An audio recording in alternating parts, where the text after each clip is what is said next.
passion. Beyond take two, take a walk beyond Hollywood. Beyond the lights, camera, action is the hard work and passion. Welcome. This is the Beyond Take Two podcast, brought to you by Beyond Hollywood International Film Festival. I am your host, Madge, and today we have a special guest in the building with us. This man is my brother from another mother. He is the original founder of Beyond Hollywood International Film Festival. Ooh. He is an entrepreneur, a director, an author. This man wears many hats and he wears them well. My man Lonnie Neal is in the building, everybody. What's good, brother? What's going on with you? I can't call him, man. I got one hat right now. I got my LA swag. So I'm calm as can be. Man, I'm glad we finally got you on the pod, man. Yeah. It's a lot to discuss, man. I definitely want the people to hear your story and everything that you've been through, man. But first, we have our buttered up segment. Buttered up segment. What we got going on here? We got some popcorn. We got. Ooh. Shout out to my wife, man. She just sent this to me out of the blue. I thought the company sent it to me. I was like, oh shit, it was. Shout out, Kelly. Shout out my wife, man. She had me feeling good for a second, man. Okay. But Craven's popcorn. This is Mexican vanilla. Ooh. Yeah, Mexican. That's something totally different. I haven't tried Mexican vanilla caramel. Mexican vanilla caramel. So I'll let you do the honors, my I'm boy. looking at it like. Yeah, grab it. Yeah, do your thing. All right. You can open it. Let's see. We gonna Pour it in a bowl. nice little package here too. Yeah. Let's see what it do. That's Craven's. I think they're out of Michigan or something like that. You can smell that vanilla. Oh. Yeah. You want this show? Yeah, you can put it on the table. That's fine. All right. Let's see it. Now, this buttered up segment is sponsored by no one. But if you would like to sponsor our buttered up segment, send us an email at beyondtake2@gmail.com. I love it. I might take the whole bag. Oh, Veronica's going to be mad.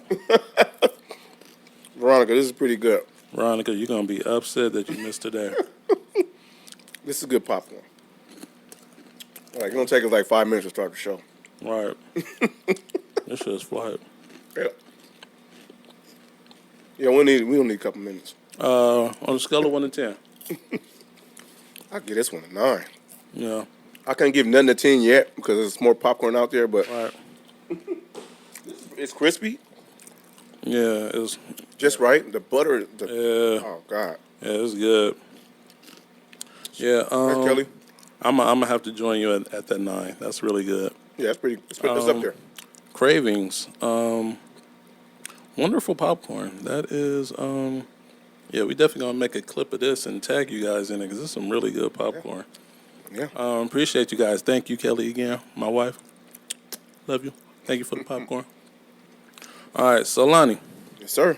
tell the people a little bit about, well, not a little bit. Tell the people where you from, and you are a director. Kind of let us know how you transition into film. Well, I'm Lonnie. This is my city, my home, Los Angeles, California. Born and raised. LA, baby. The Golden State.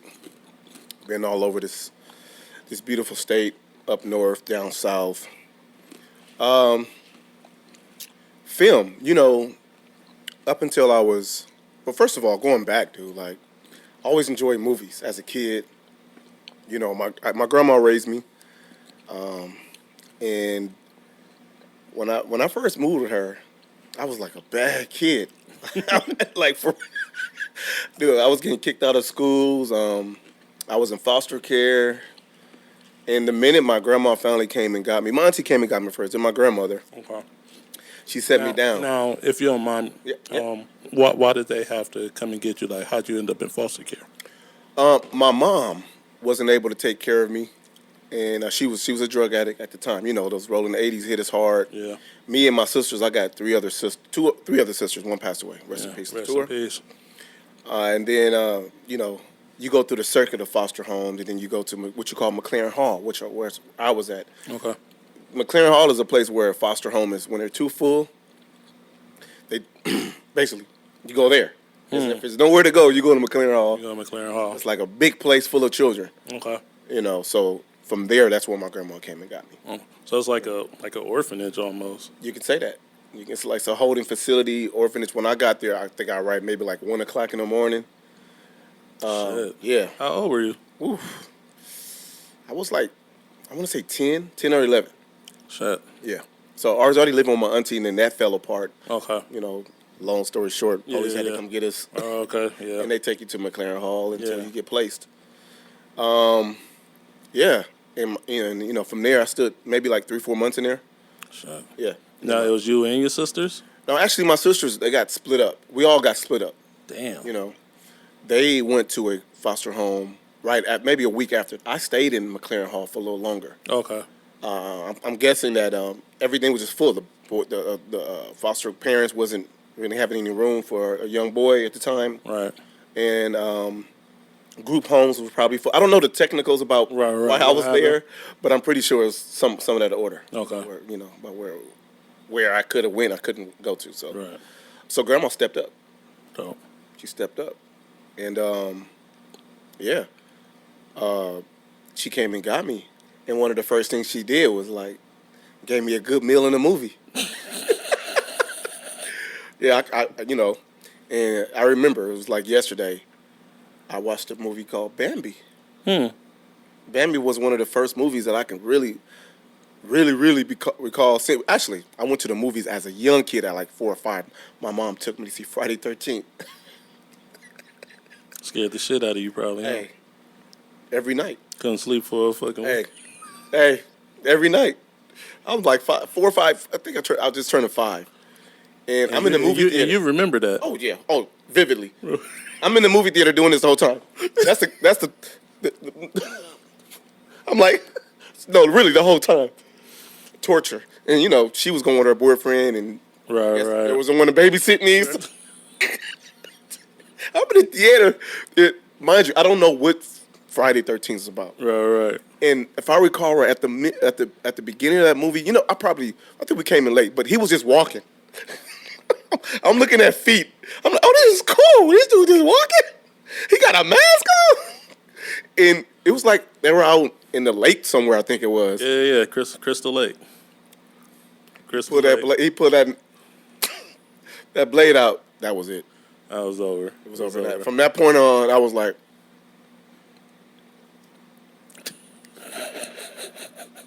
I'm like, is that the only part throughout the whole movie?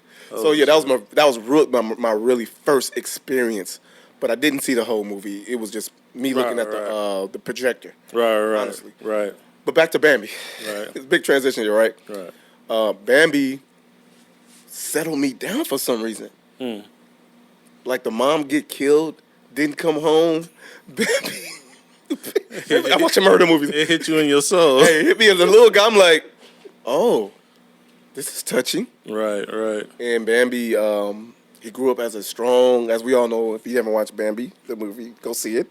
Bambi grew up to be the next leader of the deer tribe, if you want to say. Right.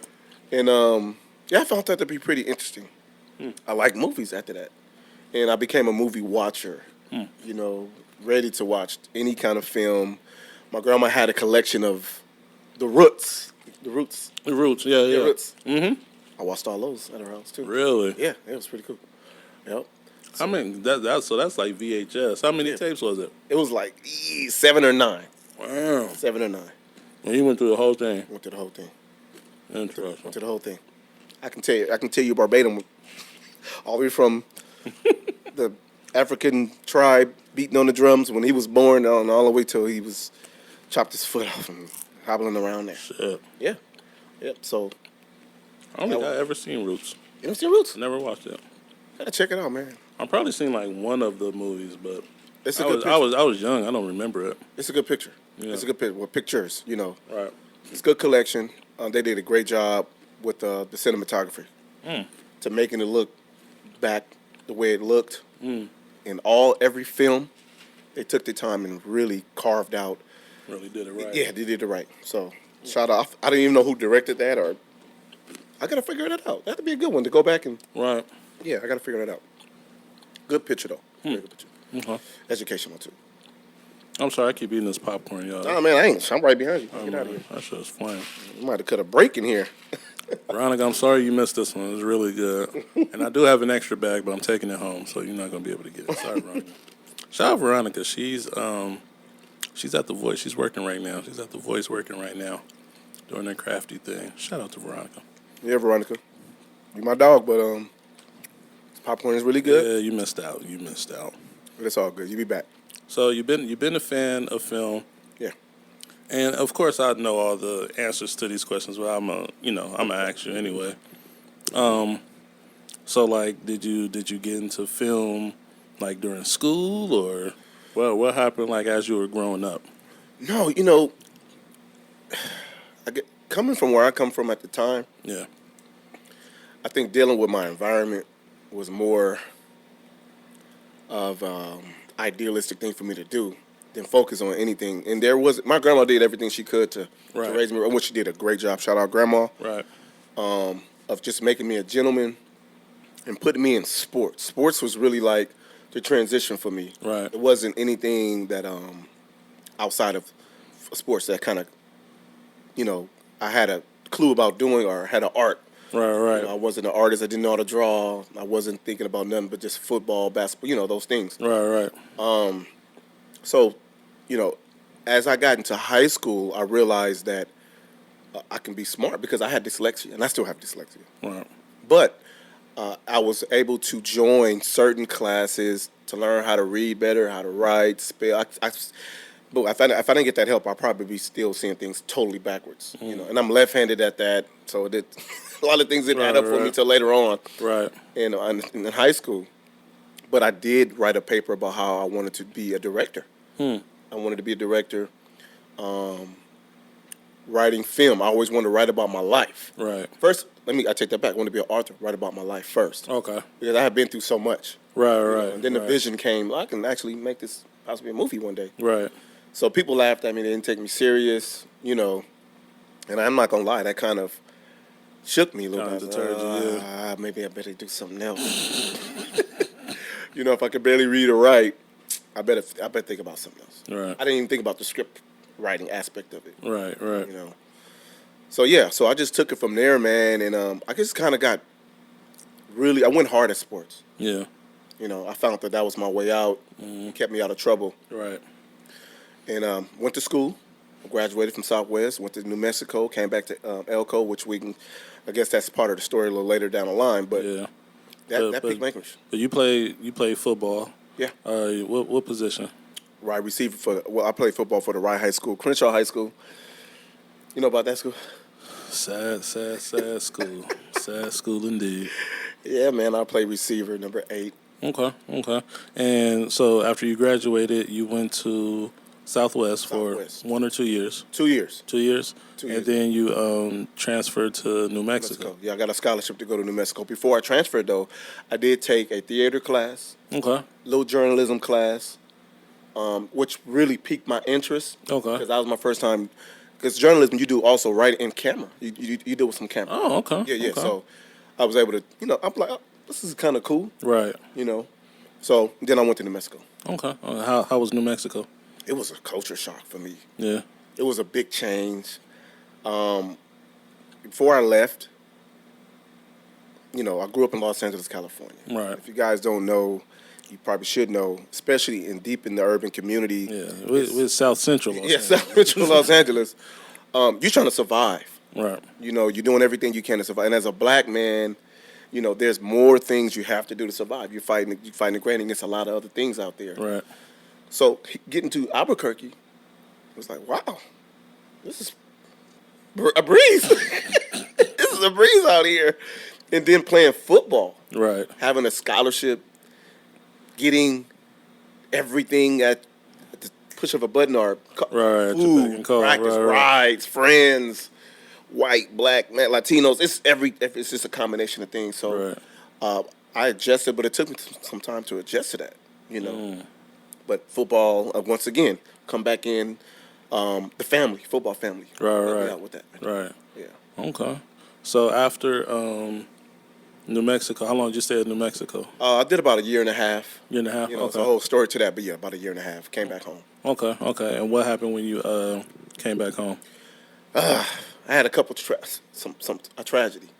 You know, when I got back home, life hit me. I'm a young man. I'm 20 years old, 21 years old, and it's like starting all over. Right. You know, Right.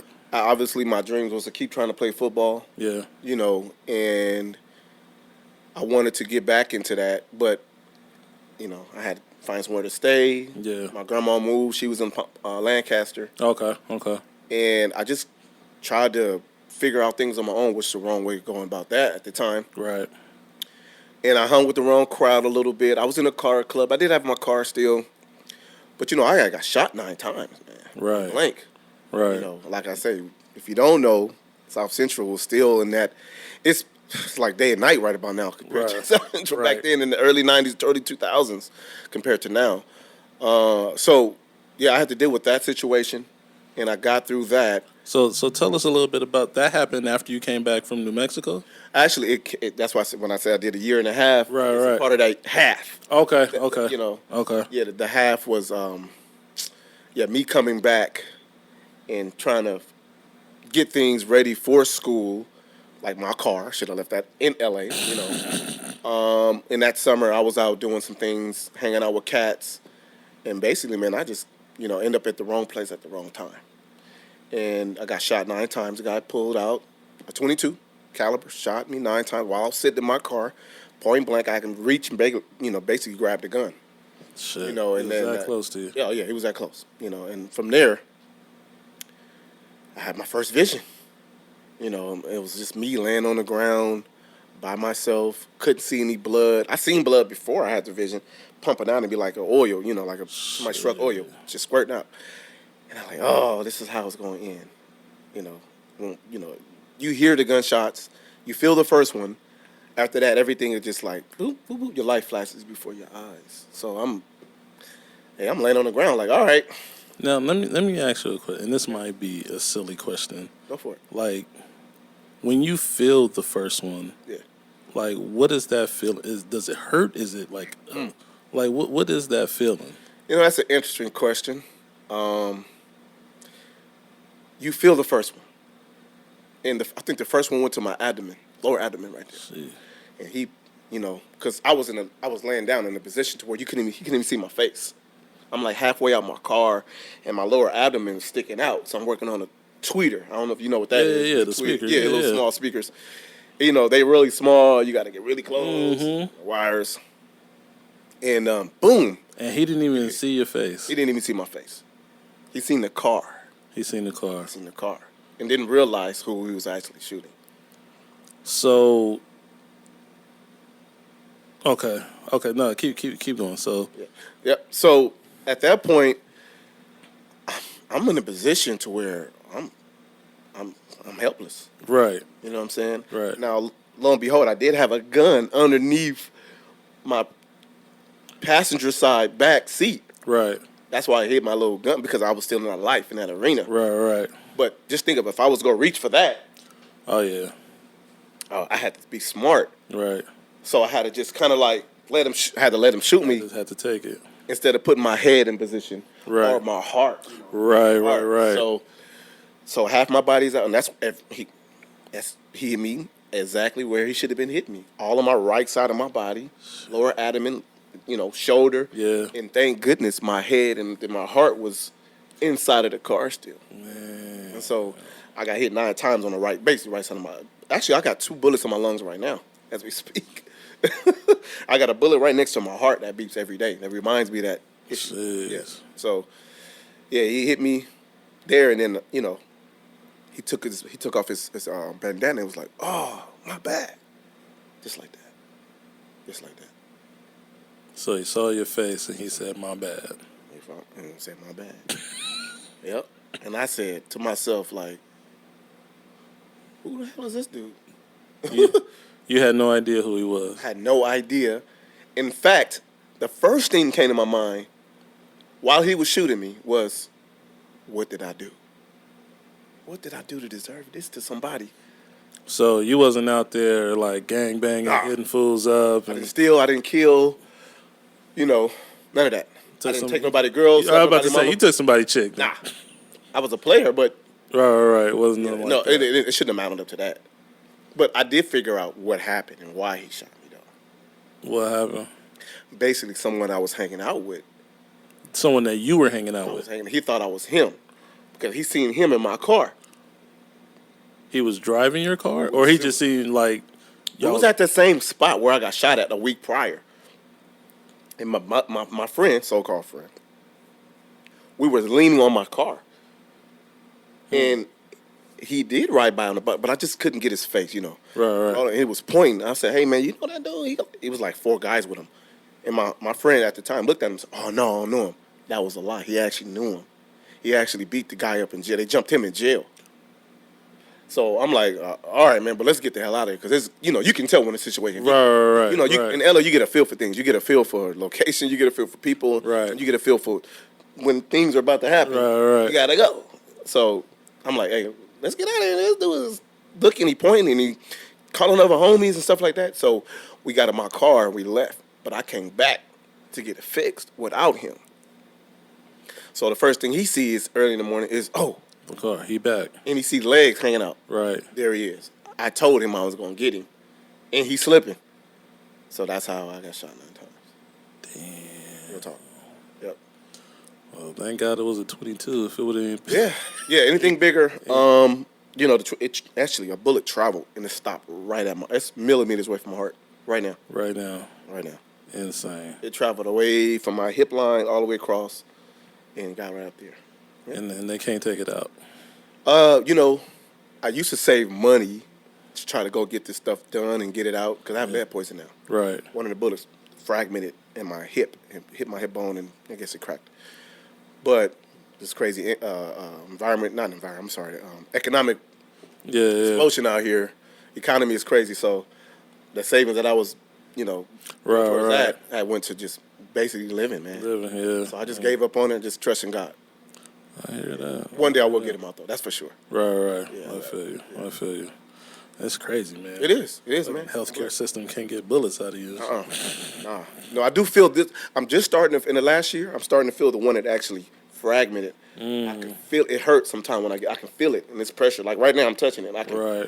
I feel exactly where it was at and it's like I can feel the pressure. So I got to get it checked out. That's crazy. I'm starting to feel it now. And this is where my doctors told me back then. This is where I'm gonna start feeling the effects around 44, 45. I just told my age. I don't know why everybody be tripping about their age. How old are you? Yeah. So I'm feeling it now. So my memory supposed to go. My lead poison should take over that. Yeah. No cure. Jeez. So I'm doing everything I can, man, before all this stuff started to happen. Take effect. Goddamn. Yeah, it's real talk. Whatever happened to the guy that shot you? Did he get arrested? Yeah, he got caught. And he apologized. He basically told me he thought it was my friend, so-called friend. And I got a chance to speak, and then he kind of got a little mad. He got a little attitude in court. Really? You know what he told me? What did he tell you? You shouldn't have been hanging around with him. Basically. There's more to it. Shit. Yeah, man, you hanging around. Mm-hmm. Okay. Go on to jail, though. You got 25 years. He got 25 years. Attempted murder. 19-year-old. 19. Attempted murder. Yeah. Man. But football, I think football and God obviously had a lot to do with me surviving that. Right. Being in shape, mental toughness. Right. Mental toughness is in any situation that you do and that you're in, the first thing that you have to have is mental toughness. You have to be able to establish, evaluate the situation, and mentally focus in on what it is you have to do to either get out of a situation or survive a situation, escape, anything, you can apply that to film as well. Right. You know what I mean? Exactly. So, yeah, all that mounted up to me surviving. Shut. Yeah, we'll talk. Shut. So what? Afterward, because when I first met you, it was after that, right? Yeah, it was after that. Yeah. So 23. when I met you, you were in the music, I was in the music. and you know, me and my partner Theory. Shout out to Theory, man. What up, Theory? We had a group, and you were looking for artists, and Yeah. I think Theory knew Chuck. Knew Chuck. That's right. Chuck knew. We all knew Donzel. Oh, Zell. That's right. Yeah, That's yeah. right. Yeah, That's right. we all grew up in the same area over there, right off Crenshaw. Robert Crenshaw, like on Fifth there. on the avenues over Yeah, in the there, avenue. right? I Yep. used to stay on Fifth Avenue. Okay, yeah. Zell was on 5th. That's right. That's right. So that's when I met you. You were in the music and everything. Yeah. So tell us a little bit, kind of like that journey, because I mean, it's still like a couple years before you actually like Dipped in the film. dipped into film. So Yeah. tell us a little bit about that journey and just kind of like finding your place in the film world. So I'm thinking at this time that I'm the next 50 Cent. I'm the next 50 Cent, man. Like, I got shot 9 times. I was never really musically inclined. I was more in the business aspect of it. Right.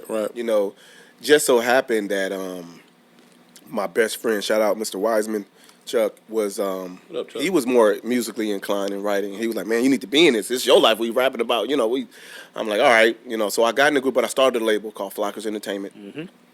And I wanted a big label. Master P was like somebody I looked up to at that time. Because Master P and the Soldiers was still popping. No Limit. Yep. No Limit was popping.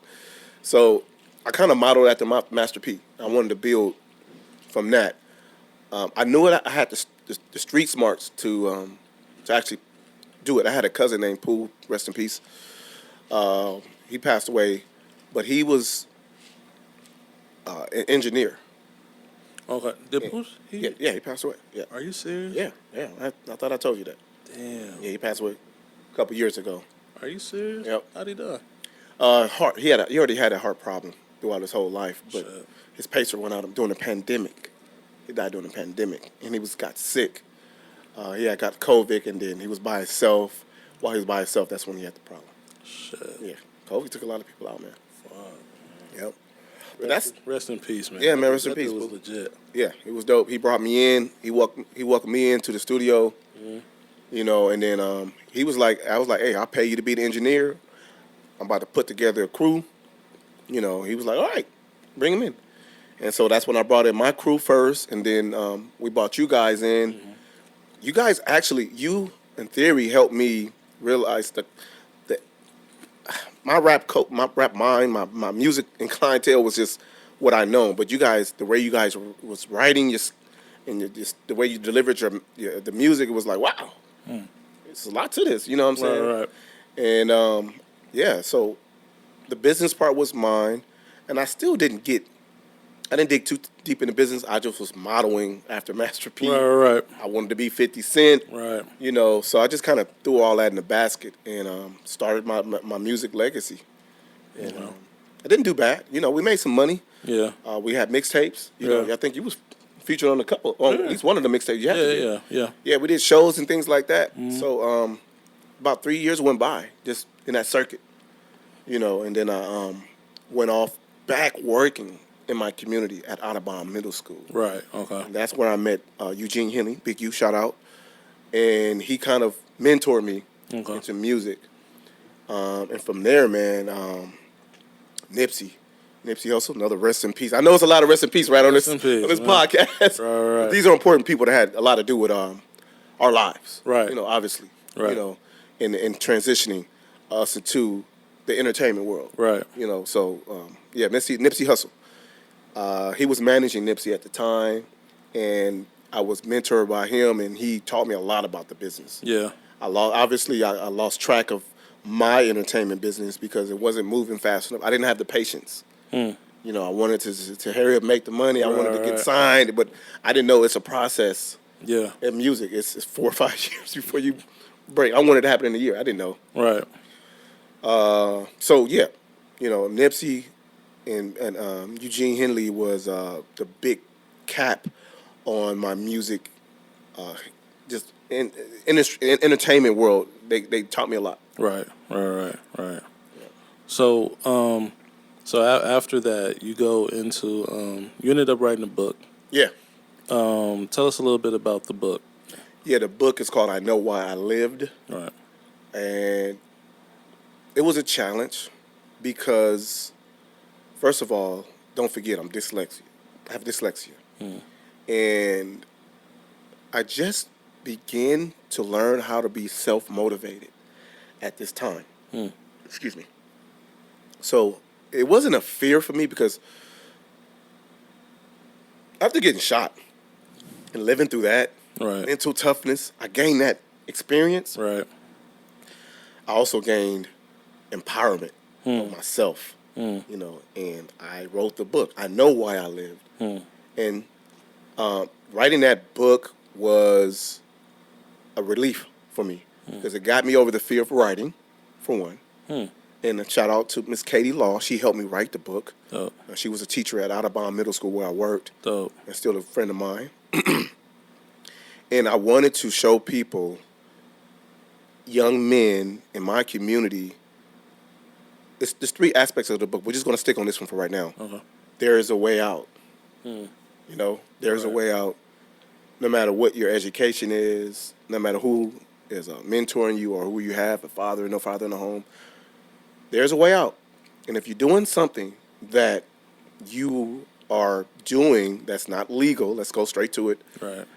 and you find a way out, you make enough money or you've got a new job or somebody offer you something, go for it. Yeah, I'll take it. Shut the door of whatever you're doing and go for it. And that was one of there's two other, lines about that book, but I felt good about it. And I wrote it in that manner to show that there is a way out. During the time I shot, man, I was heavily in crime. Right. I was in college, doing my thing, but I was heavily in there, dude. Right. And I had a way out, but I didn't close the door all the way.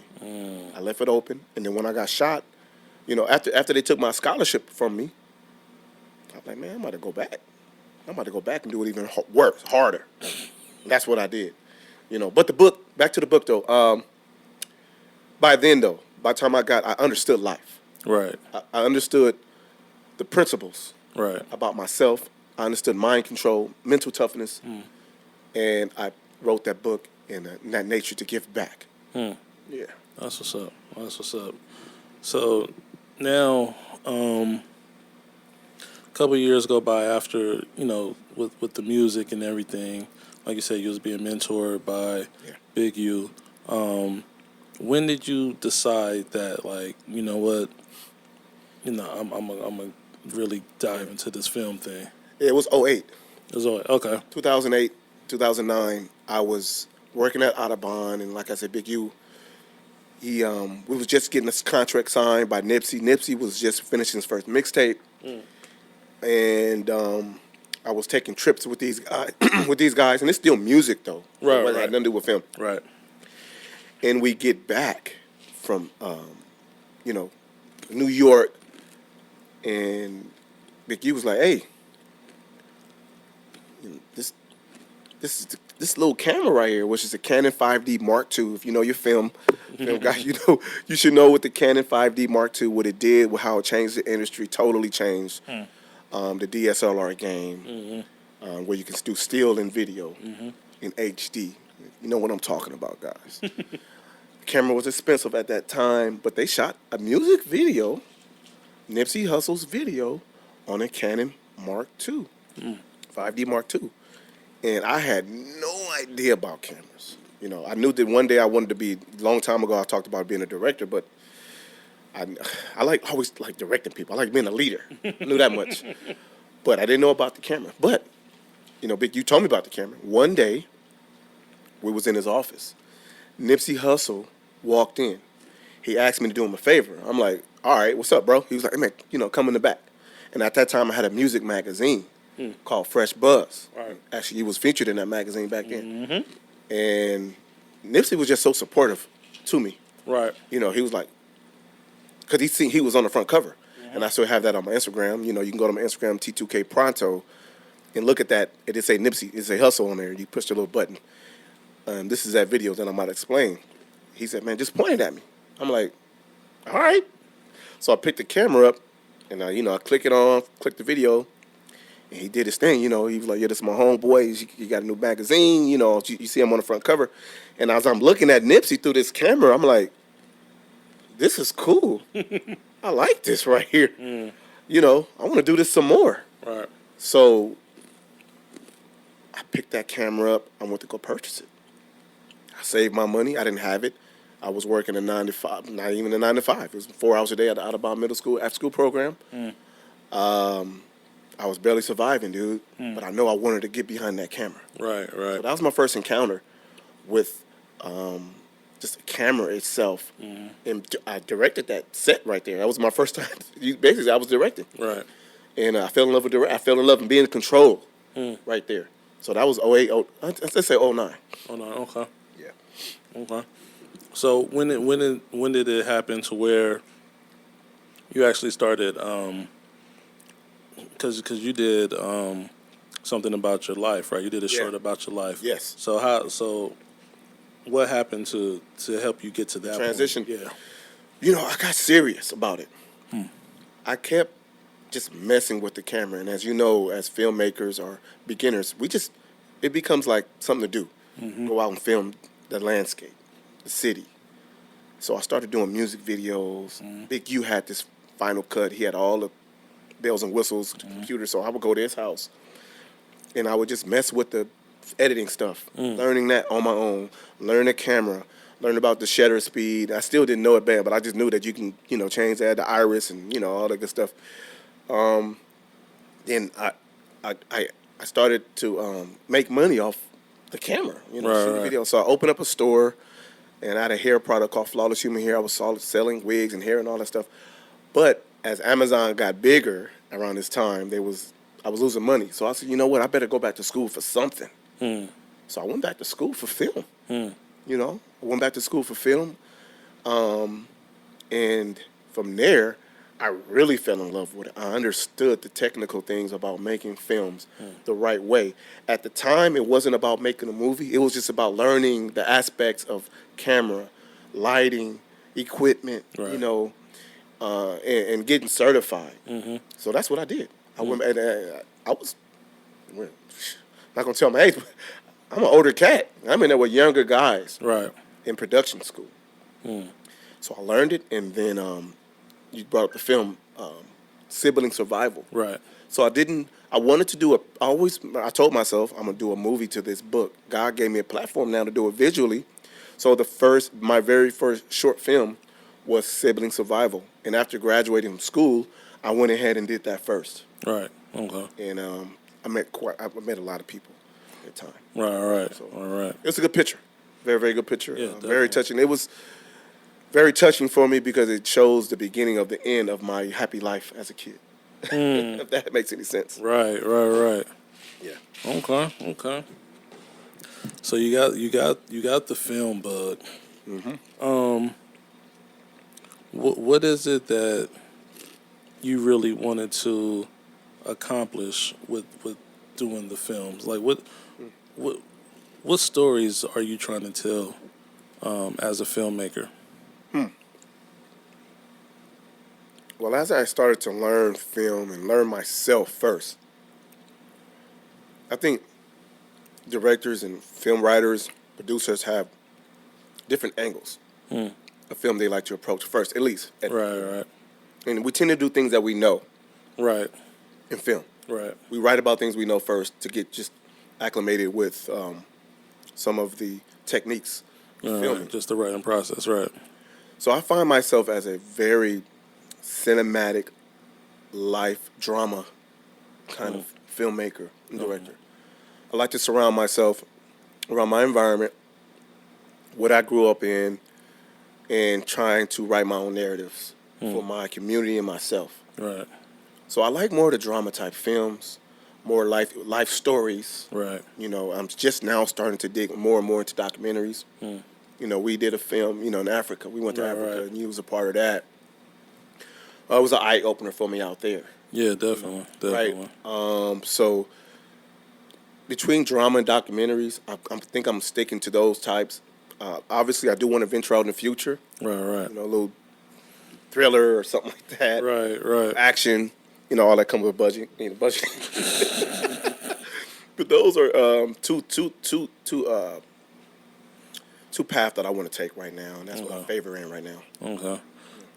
Tell us about your experience, because we went to Eritrea in Yeah, 2021. yeah, So this was actually during the pandemic still, during the pandemic. and we did a documentary Yeah, on just like the history of Eritrea.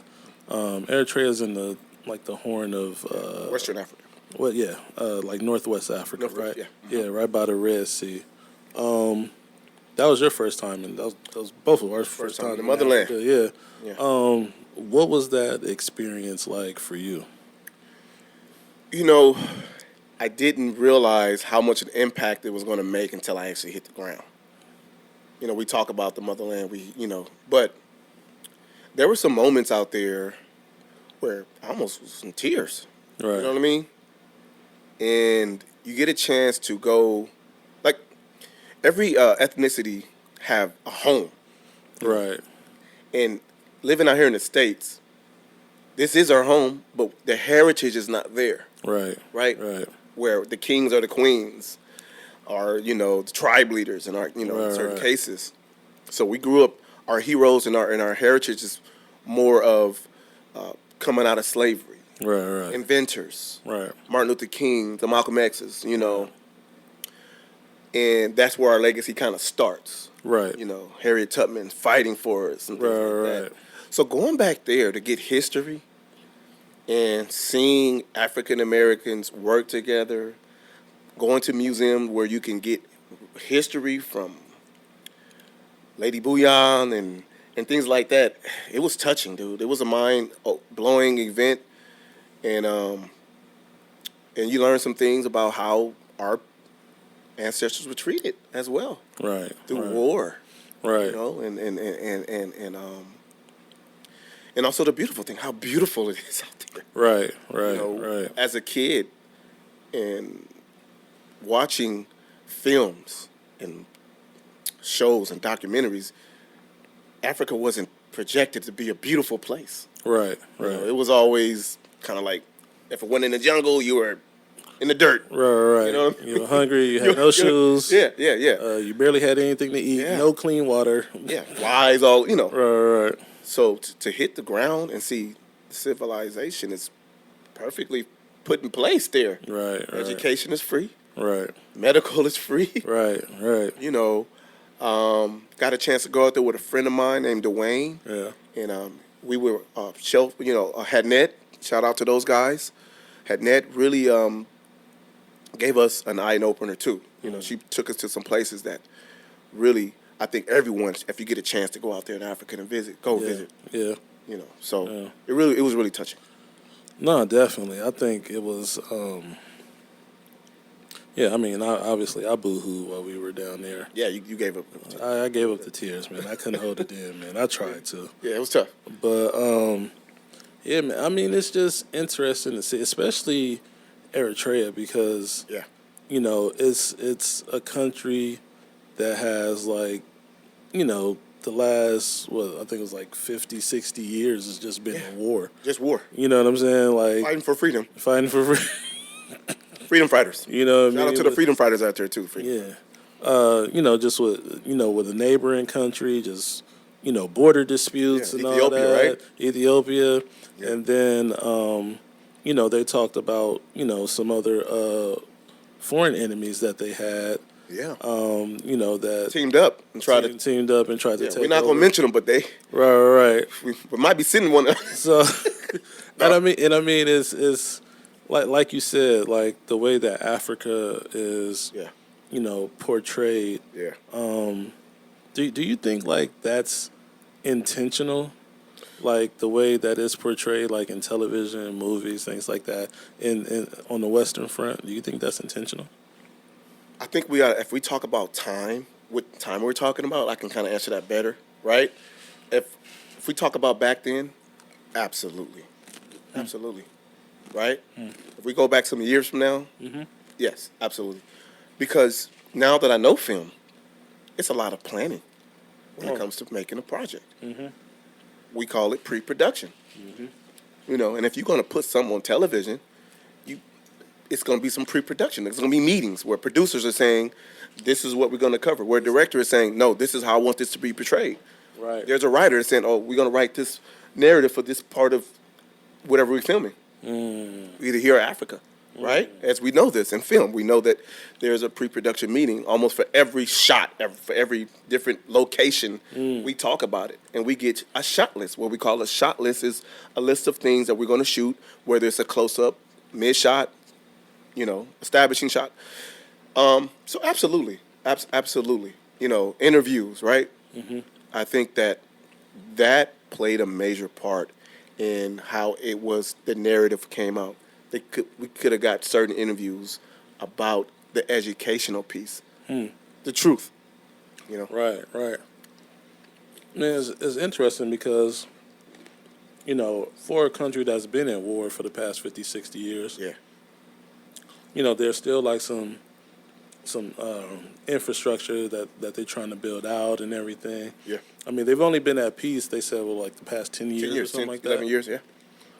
So, for them, the first thing that they made available to every citizen of the country, Yeah, and it's like 9 different like ethnicities, right? Like, right, it's not just Eritrean people from Yeah. Eritrea, it's people from everywhere, right. and you have different ethnicities there.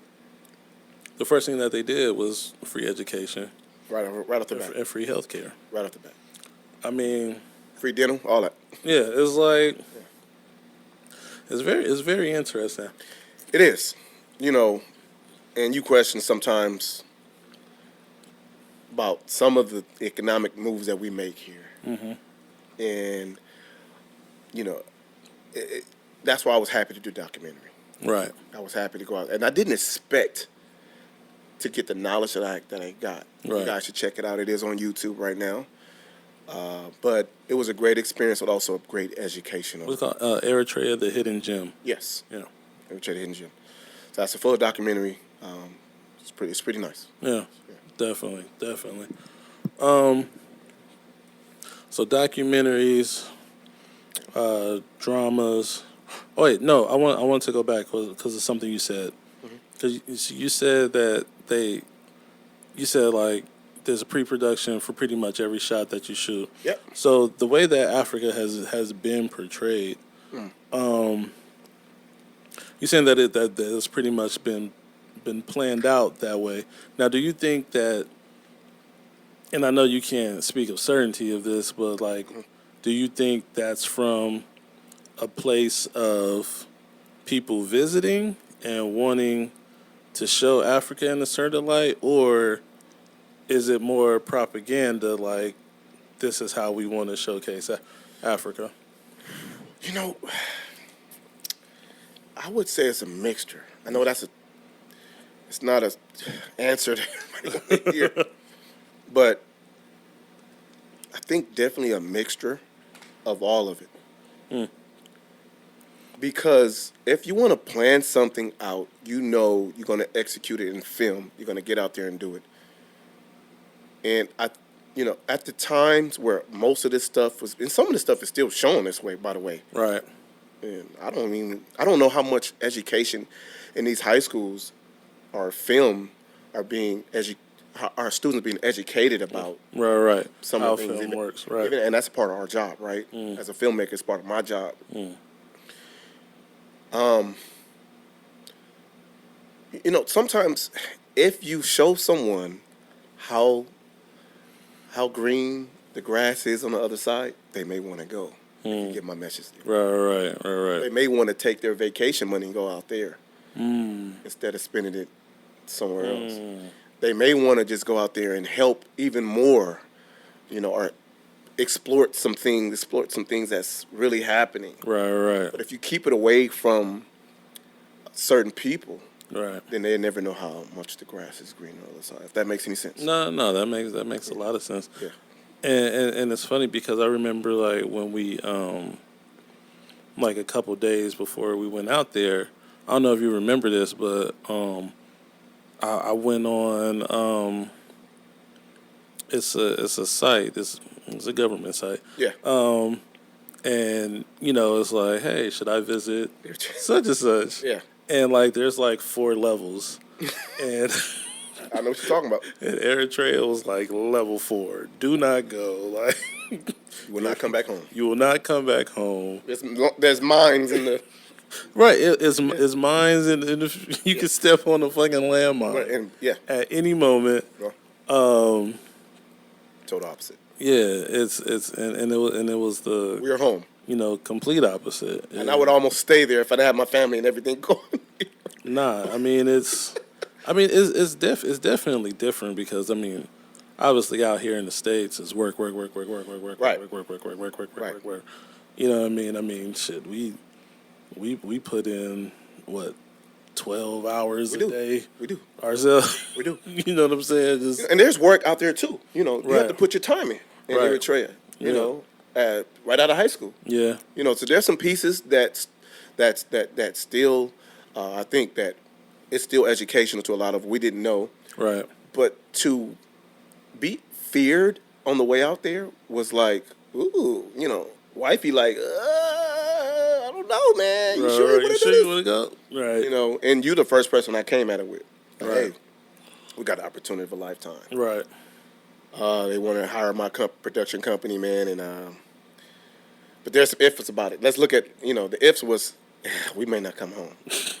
It was real. We was looking into this. We got to look into it. Yeah, we you had to. We was going to Belize, whatever we was going to do. Right. We were going to look into Belize, Brazil, whatever. Right. But this was on the high rank. It was high alert, and come to find out, But Dwayne was a real he's an advocate for it. yeah. He was like, nah, it's great. He's Don't trip. You know what I mean? So I know that settled us a little bit, but It did. it was after seeing that, it was like, holy shit. Yeah. Like, no, I do not want to go there and Yeah. step on a landmine and lose my life. Didn't. But it was beautiful. Yeah, it's a beautiful country. Yeah. Took us 2 hours to get to. Hey man, that 2-hour ride. So look, when you go to Eritrea, Asmara is the capital. Asmara. That's where you land, Yeah, right? That's yeah. where the airport is. So you go there, and like, Masao. what was it called? Masao. Masao. There's a place called Masao. Beautiful place. Beautiful place called Masao. It's right off the Red Sea. Yeah.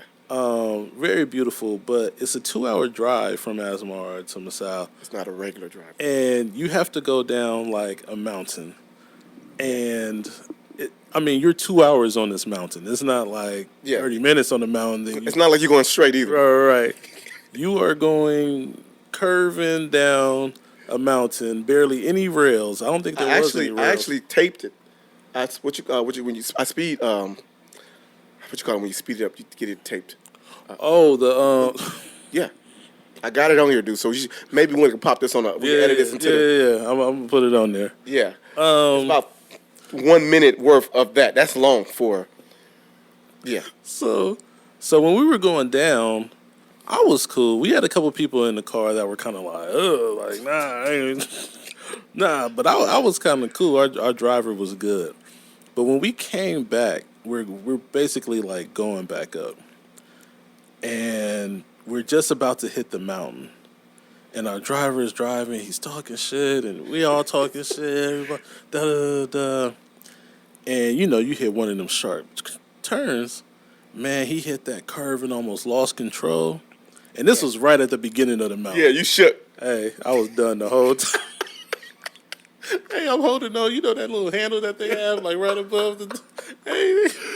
Hey, my hand is sweating. I'm like clutching it. Oh my goodness. Hey, I was done the whole ride back up there, man. It was. You was cool. Everybody, no joking. Hey, no joking, no laughing. When niggas was laughing, I wasn't even like.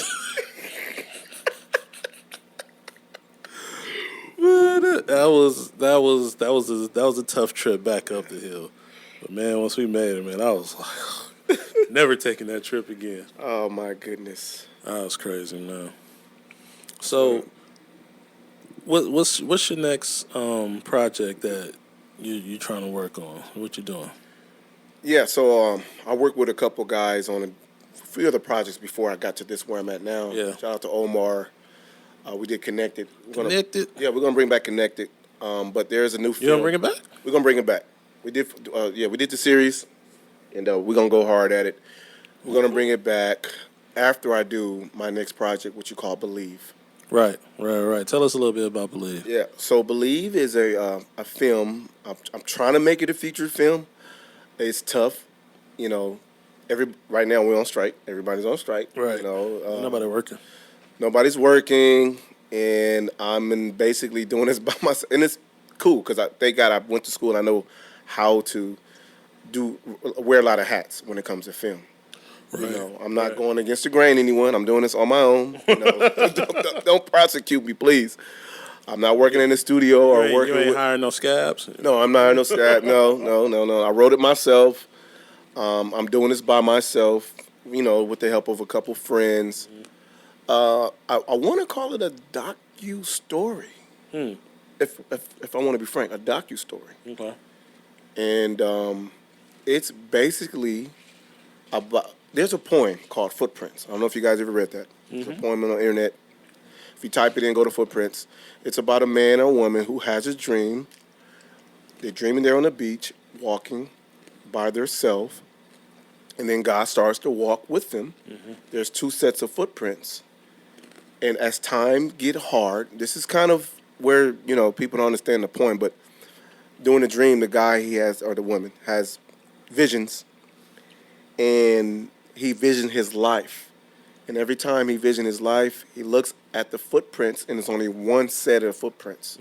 And as he continued to walk the beach, at the end of the beach shoreline, he looks back, and it's one set, and he asks God, hey, how come when I was going through all the hardest parts of my life, trials and tribulations, you left me? You was with me at the beginning when I had all the thoughts and positive things about what I'm going to do with my life. And then when things got hard, you wasn't there, and then it got a little easier for me. I started making money. You came back. But the rest of the road, man, I'm confused. I'm almost ready to commit suicide. You ain't here.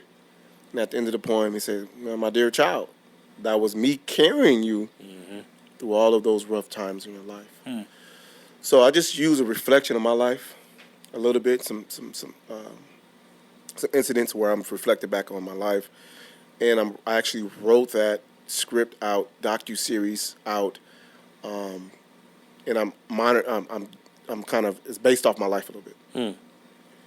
And we already finished writing it. I wrote the whole script already. I've actually started putting together the beginning of the film. Right. Good thing about film is there's no rules. You know, so I'm doing it my way. We can talk about later, but yeah, man. So I'm doing that film. I should be shooting at the end of this month, actually. Nice. I got some guys that I like working with people who've been with me from the beginning of my career. Yeah. So I kind of like I'm just working my way up this industry branch. It's a branch that you got to go through. It's like breaking an artist, you know. You know, you got to bring out your mixtape. You got to have a couple films here and there to get to the next level. So that's what I'm doing right now. That's where I'm at. I'm pretty happy with my progress. You know, I've done a full feature documentary. I've done a couple short films. Right. I even won Best Director in Film Festival for my film Tuskegee 2020. Yeah, right. I was very shocked, but I won, you know, and that's how important film festivals are. Right. But we get to that in a minute. But just to talk about the film now, where I'm at, I think I'm at a part of my life where I can actually take my knowledge and go out and film this thing the right way. Right. Yeah. That's what's up. Yeah. So Believe is kind of based off your life a little bit. Is it going to be?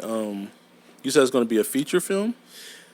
Yes, it is. Okay. Yeah, I just got enough because when I'm doing this, nobody steal my idea.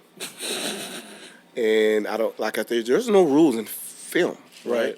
So what I'm going to do, I'm going to play a couple of my short films, and I'm going to incorporate it into this. Sibling Survival talks about the beginning of the end of my good childhood.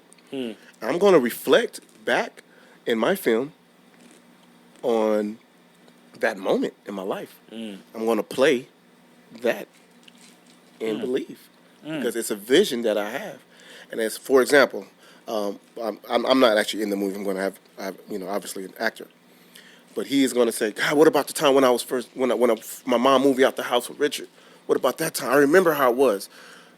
And then we're going to go back into that vision, and it's going to be Cinnamon Survival. So incorporating my old work into my new work, which extends the film to where I wanted to be a feature film.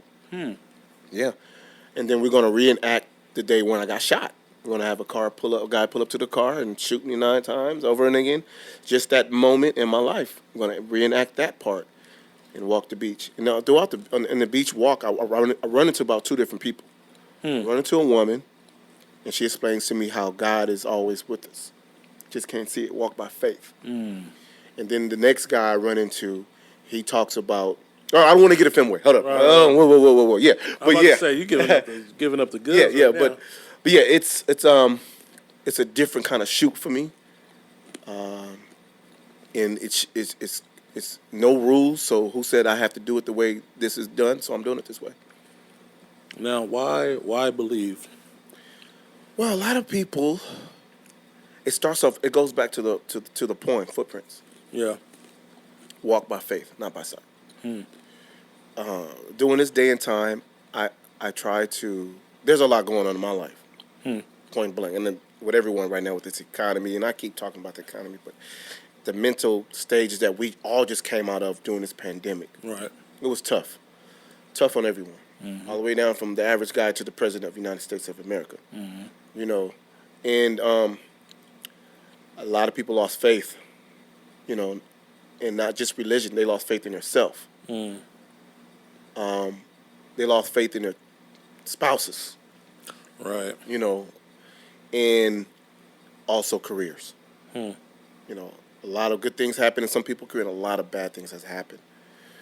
So you're not alone. The film is basically you're not alone. Fight for what you want. Get it back. Ask God to walk with you. And He is with you at all times. Right. So that's what got me to. That's what it's based off of. Okay. That is more than just.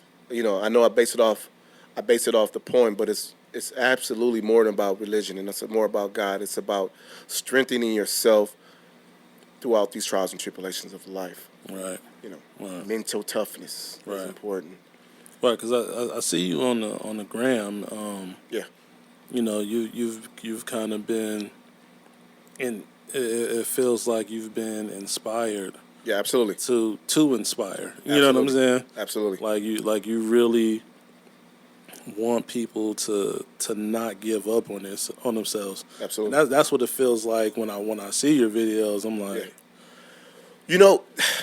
it's sort of the reason why I started Beyond Hollywood International Film Festival. okay, I wanted to give an opportunity for those newcomers, those who've been in the film industry for a long time, to get with a almost like family style type film festival, who knows the ups and downs, the budgeting, pricing and things, who don't have all the major budgets. What I'm trying to get to, to make these humongous films and projects. Right.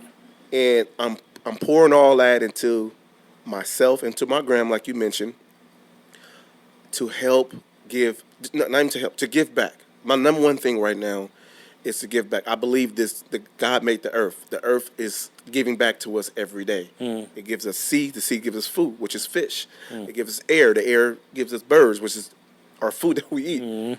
Or it gives us plants. If you're vegan and you give plants, it's giving us something every day. And there's no person on this earth that's not one singular person on this earth that is not taking something that is given, which is something from this planet. And if we made in God's image, then we're supposed to give back.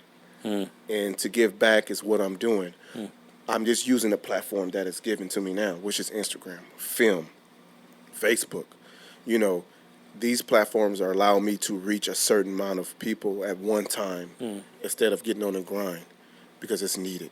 Right. It's needed everyone is on a different track.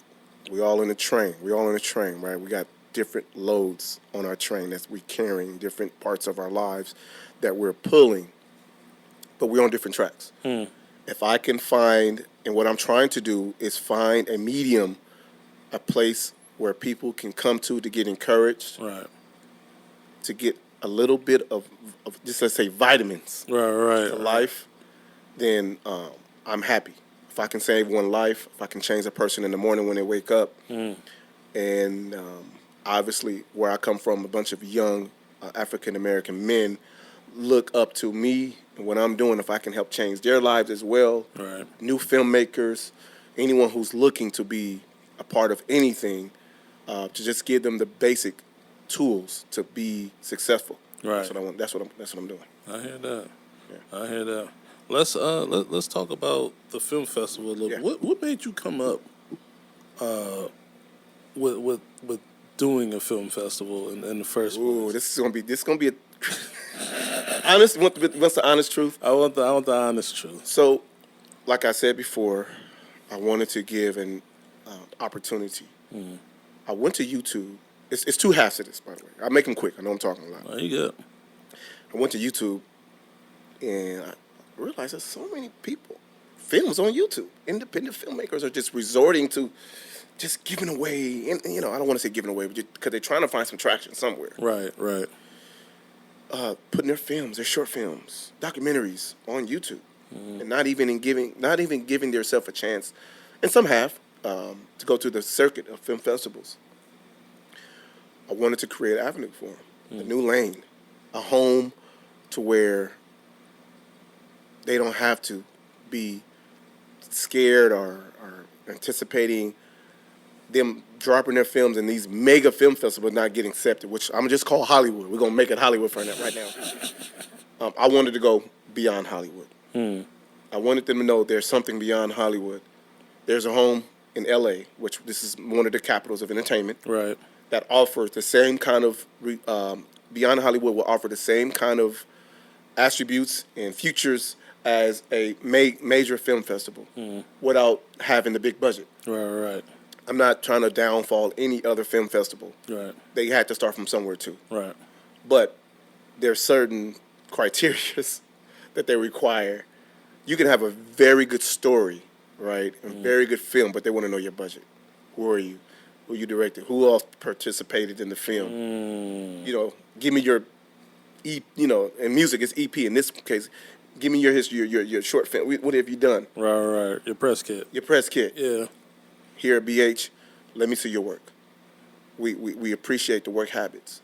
We appreciate the hard work that you put in besides the budgeting, because we know it costs something. Right. We understand the hard work and time it takes to put in any kind of film, whether it's short film, documentary, feature. Right. If you take if you do a 5-minute short, we knew it took 4 or 5 days to make 5 minutes worth of film. Exactly. We understand that at BH. Right. So I wanted to make a home for those kind of filmmakers and not have them resort to, I'm just not good enough to put in this festival. Here we go, right here at BH is the place. And if you made a major film with a big budget, we will accept that too. And I feel I'm still a part of, even though I'm not behind the wheels that's turning this thing now. Right. I feel like I'm still a part of BH. Yeah. I host it almost every year, and when I'm there, I realize this is really the environment I still want to be in. Right. So if anyone out there right now, if you're out there and you have a film and you feel like you've completed it and you've done a good job and you're thinking about putting it in another film festival, why not put it in one to where you have the chance and you have the door that will open up for you to display and not only be a winner, but also see yourself on the big screen. Right. Right. Those same features that they offer, and you did a great job last year of putting that in place. Appreciate it. You had the speakers come, which is a part of a film festival. Yep. Obviously, I don't think half of these film festivals put it in theaters like yours was, where you was at theaters. Right. So it's growing. It's growing to where, hell, the dreams can come true. Right. Type talking. Right. So Yeah, man. So that's, you know, that's part of the reason why I started. Now let's really quickly talk about the other half. This was kind of funny, but I was that guy.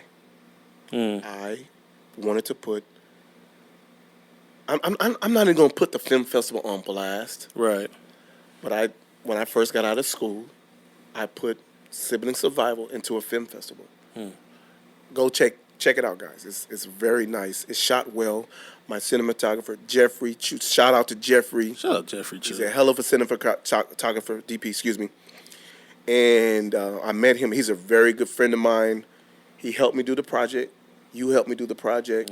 Friends from school helped me do the project. I took my time. Right. Directed it. It looks quality-wise, it's great. Right. All right. You know. And I put it in a film festival. And I was late, actually. I put it in, and I paid the extra late fee, whatever. Not even late. It was just late later. I don't know what they charged. But anyways, I put it in a film festival, and I'm like, this is going to have to make it. I was like, this is going to make it, especially in this film festival. Excuse me. And I never got an email back. I never got a phone call. I never got, hey, you didn't qualify, but nice film. Nothing. No response. No response. And I'm like, yo, at least tell a brother he didn't make it.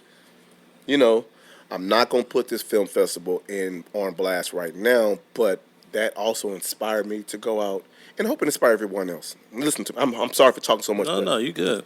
But sometimes you can't wait for things to come to you. Right. You can't wait for the bells and whistles of whatever you're trying to achieve to come to you. In my position, I wanted to be in the film festival. I wanted to get the spotlight because I knew I had a lot to offer to the entertainment field when it comes to skills that I've acquired over the years being a filmmaker. And so I built my own. I said, I'm gonna do my own film festival, and I'm gonna treat everyone right. Whether they qualified or not, or I'm gonna tell them, hey, great film, we watched it, but this year didn't make it. Come back next year, Right. You know. So for that reason, I started Beyond Hollywood International Film Festival, and also started T2K Pronto. I have another avenue for filmmakers to come in because at the time there wasn't really a Hulu, there wasn't really Amazon Prime was there. Right. Netflix definitely was there, and we were all fighting to get on Netflix. Right. All these, there's a bunch of them now, a slew of them. Right. The distribution companies, because time has changed. But I started a T2K Pronto for a network where filmmakers like myself can go to and talk about their film. Right. Put it on my network. Right. And not have to worry about, it wasn't shot this way and this and that way. So this year, I'm hoping because I have to make a business decision, but this year I was planning on hopefully getting some of these qualified people, especially some maybe they're going through BH, to go on the platform and help, instead of going to YouTube and help them display their film. Yeah. So I started for those two reasons right there. Yeah. So he didn't get a call back. Hey, so I'm going to do my own festival. Do my own festival. And that's what we did. No, It was a struggle, right? And A lot of work. Guys, it's a lot of work to this. But I'm proud of you, bro, for keeping it going. Yeah, I'm not gonna lie, I want to go in a different direction with it. Yeah. But it didn't fracture our friendship at all. Right. The business part of it is you wanted to keep it going, and you're doing a hell of a good job. You keep me in the loop still, Yep. And I appreciate that. Hope you guys be there this year. I will be there. I don't know if I'm hosting this year or not. It's up to you. But you calling the shots. Yeah, I mean, I'll put a mic in your hand, man. But it's gotten even better. Yeah. If this is your first time and you're watching this, and I'm not tooting this horn, I'm just going off from what I've seen, going off of what I've been around. It's gotten even better to where you're in the same position as these major film festivals as a filmmaker. Right. You're in the comfort zone of other filmmakers. You're networking with other filmmakers. Your film is on the big screen. You're actually getting judged by real judges. You're actually going through the process of a film festival right here at BH. And, you have to say to yourself, if there's one I'm going to do, it's going to be BH. It's going to be Beyond Hollywood. Because the opportunity is there. Right. The opportunity is there, and we're not going to ignore you. Right, right. We're not going to annoy you. No, we will reply to your to your emails. You know. So if you're sitting at home right now, debating, what are you going to do? Put into perspective that what Chaz is doing here is valuable to the film. Let's just say train. I talked about it earlier. This is a moving train. It's on its own. Now we're not at the top, right? We're not. I don't want to mention other film festivals because I want you to just keep BH in your mind. But it's another train. Right. And I talked about that earlier. Right. And we're carrying 2 years now of valuable lessons that we learned. Right. Obviously, last year you learned on your own. And we're now pulling on the 3rd year of knowledge, of self-motivated technical things that we've learned, financial things that we learned, and we've impacted a lot of filmmakers in the past now. Yeah. Impacted somebody. And I think a couple of we I think we had like 3 films get distribution. One got distribution directly after the festival this year in April. Mountainside. It was a feature film. Really good film. The life of Life of T-Mac. Life of T-Mac. They just recently received distribution. For him to remember that, he sings about 300 films a year. So great job on remembering that. Our first year, Love and Country, they got distribution a little bit after the film festival. So yeah, man. I mean, this year we're going to take it up another notch again. We're expanding it. This past year we did 3 days. Next year is going to be 5 days. Nice. We're going to have. We had some production companies and distributors last year, but they didn't want us to say like, "Hey, these people are gonna be here." Right. You know what I'm saying? Right. Hey, we're gonna come in. We're gonna watch a few films. We check the website. So this year, we're gonna have a lot more distributors and production companies. We're going to be able to put their names on the on the website this year. Because obviously when you knew, they don't know. They don't know what the outcome is going to be, man. Hey, you knew this your second year. We don't know, but we're going to have a lot more opportunities for filmmakers and writers to speak with these production companies. And distributors, nice. and I really want to. Nice. I feel like, we haven't done enough for the writers. You know what I mean? Like a lot of the. There's a lot of people not doing enough for the writers right now. Yeah. Right? No, I mean, and after last year, like there were a couple writers that came. And they were like, man, this is great. They got to meet a lot of people. They made a lot of connections. But, it was heavily focused on the films. You know what I mean? And not to say that it shouldn't be, but, this year I want to do something special for the writers because they are so important to the filmmaking process. Yeah, we always overlooked. And, you know what I mean? I want to make sure that there's something specifically for them that they can take away, and there's a focus on them to where they can really showcase their talents and really make some meaningful connections while they're at the festival this year. Nice. So if you're a writer, trust that I am thinking about you, and we're going to do something real special for you guys. I'm actually...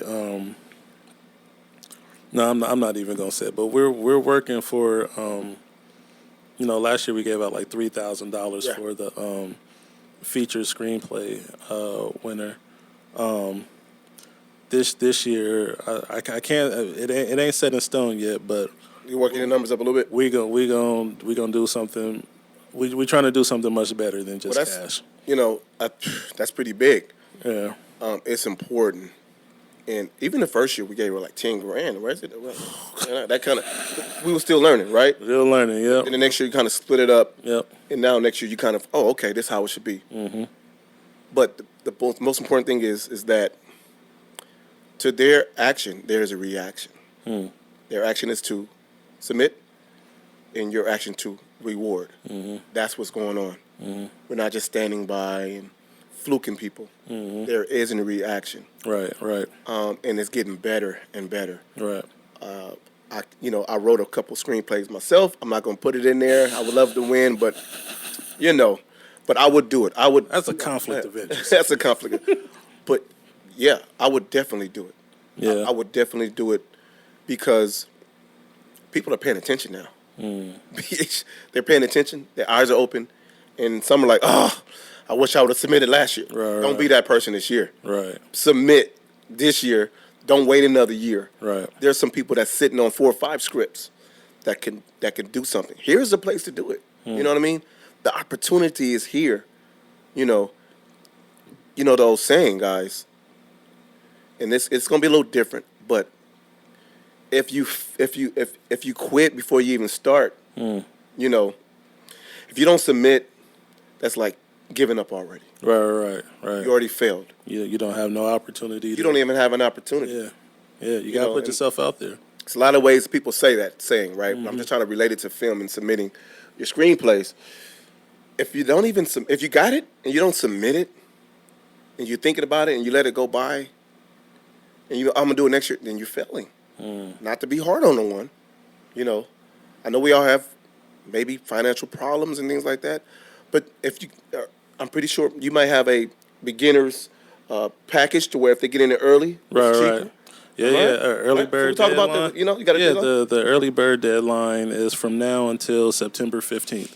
So if you could get in at before September 15th, it's very. I mean, it's all affordable either way. We're not trying to gouge you or anything like that. This fool's gonna pour the hope.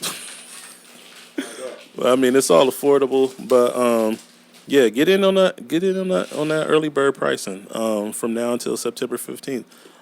Submissions are open. We have a lot more awards this year. We really expanded it. We have feature awards and we have short film awards now.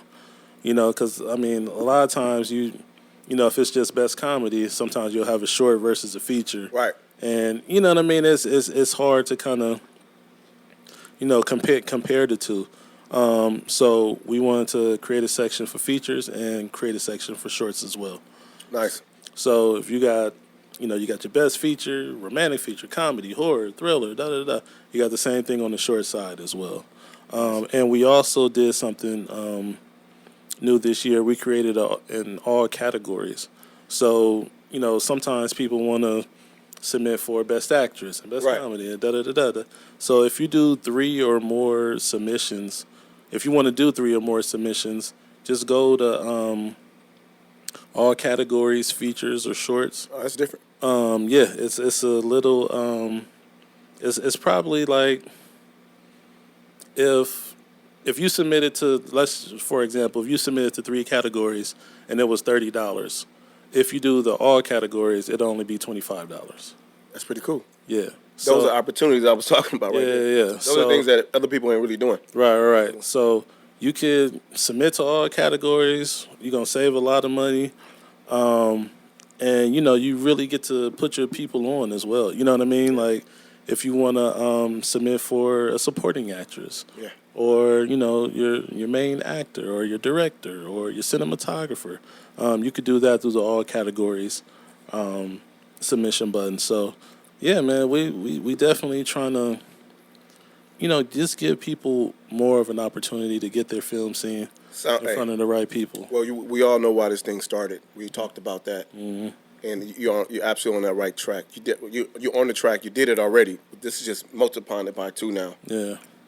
I'm gonna try to get involved. I will not submit. Obviously, we talked about that, but hopefully, Believe will be finished by then. I can probably let you guys see some of the work of me and why I started this whole thing and where I come from. Definitely. But if I could submit, I would, dude. I would do it right now because I know, and I'm not just saying this because of I was one of the founders.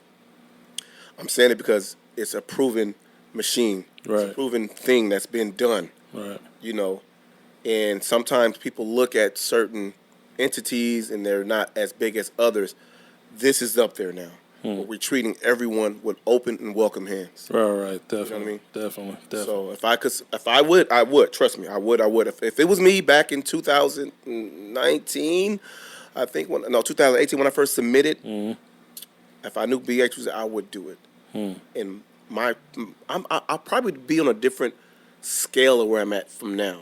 I had to work a little harder to get to where I'm at now. Right. But being in something like BH with all the things they have to offer, Right. dude, I'd be hired for sure. Right. I'd be hired for sure. Right. Definitely. Real talk. Yeah. Real talk.